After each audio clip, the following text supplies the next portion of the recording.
दोस्तों, आज हम जानेंगे कि क्या होती है गरीबी रेखा और कैसे होता है इस गरीबी रेखा का निर्धारण। आइए इसको समझते हैं फ्रेम बाय फ्रेम। गरीबी रेखा का मतलब है कम से कम इनकम जिससे आदमी अपनी मूलभूत ज़रूरतें भी पूरी ना कर सके। मतलब ऐसी इनकम जिसके नीचे कमाने वाले गरीब कहलाते हैं, जो अपनी मूलभूत आवश्यकताओं को पूरा नहीं कर सकते। अगर आप इससे ज़्यादा कमाते हैं तो फिर आप गरीब नहीं कहलाएंगे, मतलब आप अपनी मूलभूत आवश्यकताओं को पूरा कर सकेंगे।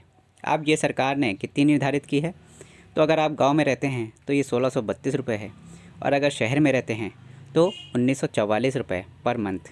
एक आदमी अगर इतना कमाता है तो फिर वो गरीब कहलाएगा, और इससे ज़्यादा अगर कमाएगा तो गरीब नहीं कहलाएगा।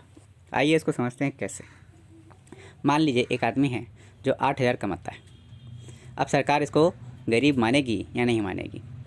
तो मान लीजिए इस आदमी के घर में चार लोग रहते हैं, जिसमें इसके 2 बच्चे हैं और एक इसकी पत्नी है।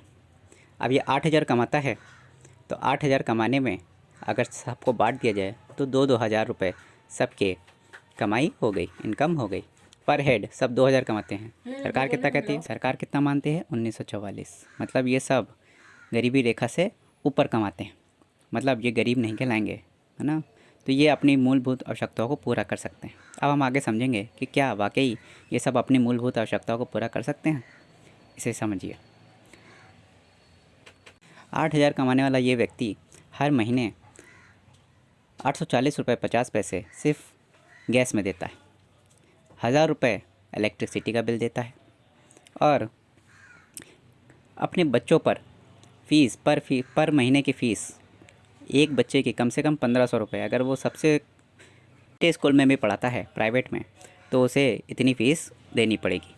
अब दोनों की फ़ीस 3,000 हो गई, और एक्स्ट्रा खर्चा मान लें तो 2,000। टोटल वो अपने बच्चों की पढ़ाई पे 5,000 खर्चा करता है। आमतौर पर लोग अपनी कमाई का आधा हिस्सा अपने बच्चों की पढ़ाई पर ही खर्चा करते हैं। अगर वो दूध लेगा तो 1,020 रुपये महीने का दूध पड़ जाता है।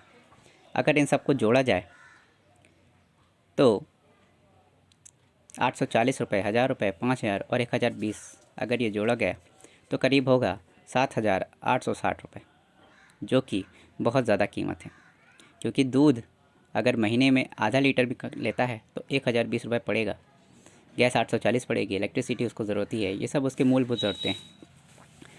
अब उसके पास बचे 40 रुपये। अब उसको 40 रुपये में राशन ख़रीदना है, हाउस टैक्स भरना है, वाटर टैक्स भरना है। अगर कहीं जाता है दुकान में तो फिर उसे गाड़ी की ज़रूरत पड़ेगी, साइकिल की ज़रूरत पड़ेगी, किराया देना है, त्यौहार आता है या फिर बीमार पड़ता है। तो ये सब ज़रूरतें उसकी मूलभूत ज़रूरतें हैं, जो कि अब पूरी नहीं हो सकती। तो सरकार कैसे इन चीज़ों का निर्धारण करती है? क्या सरकार को ये भी नहीं पता कि इतने कम रुपए में इंसान की ज़रूरत पूरी नहीं हो सकती? और अगर पता है तो क्यों गरीबी रेखा को इतना कम रखती है?